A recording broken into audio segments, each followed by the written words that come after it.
No, it's not a law yet. It must be a bill, a draft.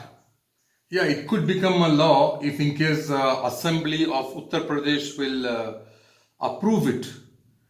But is it essential? Well, it's for Yogi Adityanath government to decide on such things, whether this law is needed or not. But then there are cases of miscreants. A lot of miscreants, they misrepresent their belief system.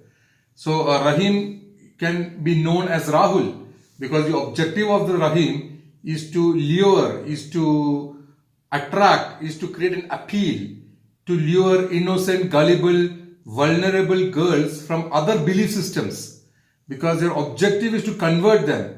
So they put a charm about, the Rahim puts a charm about himself and call himself as Rahul when he introduces himself to maybe Nagamani. And Nagamani will then feel lured and tempted to be in romance with original Rahim, who is impersonating, who is cheating Nagamani as Rahul. So these cases are plenty, and then the objective is to convert the belief system. And once that marriage takes place from Nagamani to Rahul, and then the Rahul becomes Rahim once again, the Nagamani is astonished. She's shocked, but then it's too late. Then the household of perhaps Rahim will then impose themselves, coerce Nagamani into, well, currently Nagamani may become Aisha, because she has to change her belief system, lifestyle. If she was a vegetarian, now it is imposed on her to become non-vegetarian. She's uprooted from what she was doing earlier. Her worship methods will be mutated, will be disrupted, and then she has to become fitted into this Rahim's belief system, lifestyle, the diet system, eating system, dressing system. So everything is now uprooted and relocated into the belief system of Rahim through deceit. See, the law is about deceit, about impersonation, about concealing one's identity to procure an objective of conversion. Now that perhaps maybe a law could be used against that person who is cheating others by disguising himself as somebody else. Or Qasim becoming Sebastian, and then through as Sebastian he may tempt, he may put a charm, he may lure Mary, and then marry Mary, and then discover that that's Mary to be able to retain the marriage with Qasim, who was thought of as Sebastian, who impersonated Sebastian, who disguised himself as Sebastian with the objective of converting Mary. Now Mary may have to become Meher. So this is rampant. Now the law is only to stop the cheating, the fraudulence of few miscreants in the society who impersonates somebody else's belief system with the objective of converting this innocent, gullible and vulnerable girls from who are just about 20 years old or even lesser, from Buddhist system or from Christian system or from Parsis or whoever it be.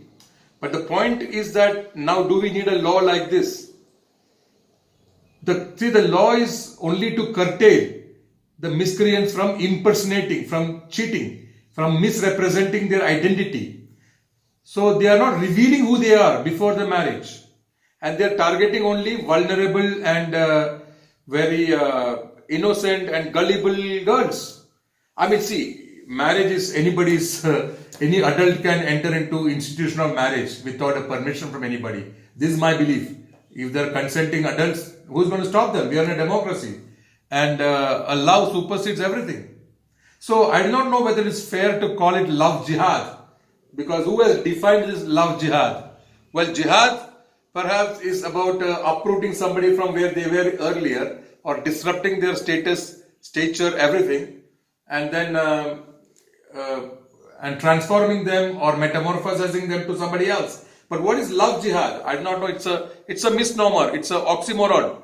Because how can killing be associated with loving? But in any which case, we have cases where the boy has shot the women for not relenting to his romantic overtures. I mean, in Haryana, it has happened. In many parts of India, such things are rampant. Of somebody who is impersonated and cheated the girl, impersonated somebody else.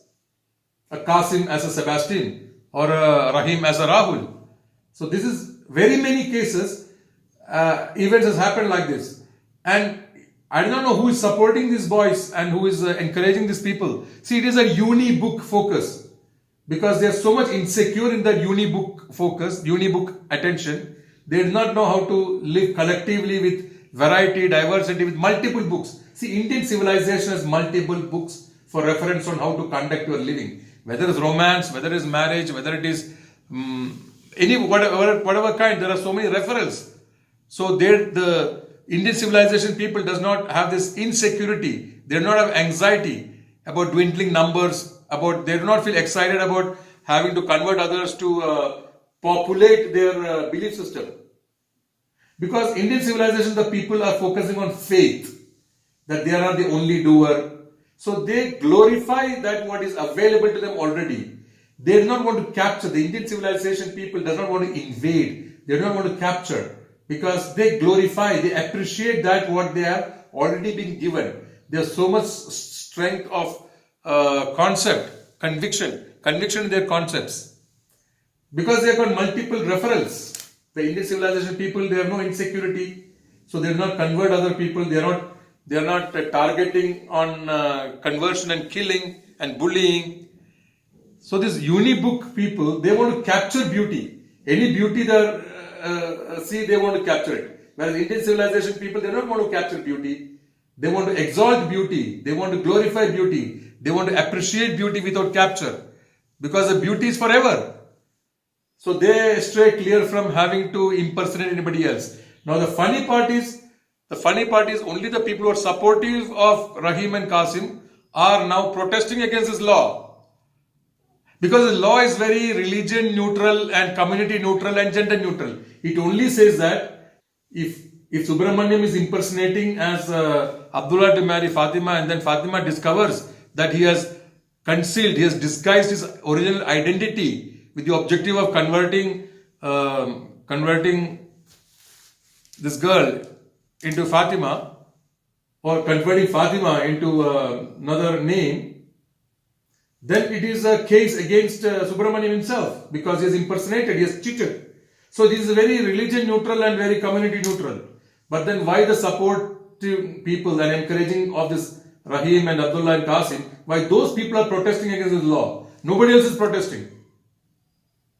So this is an intrigue, and that's how it is. So I do not know whether Yogi Adityanath will be able to pass this bill through the Assembly of Uttar Pradesh, but then it will certainly stop this kind of fraudulent representation of their identity to vulnerable, gullible and innocent girls, from cheating them and then converting them, and mostly coercing and imposing a foreign lifestyle on these people, which is, I feel, it is very harsh and needs attention from people of this country, that such things, such fraudulent behavior should be curtailed through, even if it's a law that's required. So, but the thing is that why only the people who support Qasim are protesting against this law and resisting this law. The other part of the Indian communities, they are very cool about it, because they also are in appreciation and glorification of all the good things that is happening to them already, that they exalt, they elevate themselves into not to want to capture everything they think is beautiful. They are not obsessed with capturing things. They have a tendency to free things and enjoy the beauty. That's the beauty of Indian civilization, which has too many referrals to refer how to conduct their living on the planet. So I do not know what's going to be of this law, but the intriguing thing is that what is there to protest and resist this law, and why only one supporting and encouraging people of Qasim, Abdullah and Rahim are protesting against this? Because why do they feel that there's an infringement into their freedom of expression? There's an infringement of their comfort and convenience of their behavior. So why do they feel that infringement? This law is gender neutral. As a matter of fact, in the drafting of the law, there is no mention of the sound called love jihad at all. It's not there. So it's very interesting that some people are wanting to resist this law. So let's see what's going to happen in the future. At least there should be less fraudulent, less misrepresentation, less concealing the identity with the objective of cheating people into marriage with the objective of converting them. So the law also gives a margin of 1 month. 1 month before any which religion or any which belief system or any which class or economic class, anybody in this kind of doubtful behavior, they can represent themselves in front of a magistrate, in front of a collector, in front of an officer of the government or a gazetted officer and register their intent, reveal their intent that we want to get married and we may change our faith, we may change our belief system after marriage. But the 1 month margin must be given and then they can enter into matrimonial registration, matrimonial agreement and relation and change the belief system, change the lifestyle. That's okay, that's also allowed. So it's not about compelling anybody at all. But coercing, imposing, concealing, fraud and arm twisting people to uproot themselves from other belief system which they are used to and violently impose on them another kind of belief system, and the method is to lure them into marriage lock. Now that's perhaps where the discomfort and inconvenience, irritation of the annoyance of the government is falling. Of course, the government will take appropriate actions, and that is their job, to make laws. So glorify and appreciate the nature that there is beauty, and I do not want to be obsessed with all the beauty, and there is no need to capture all the beauty. Many times simply glorify and appreciate, and beauty will remain all over you, all near you, all around you. There will be beauty. So discover the beauty by glorifying and appreciating that what is, and stray clear from having to cheat other people.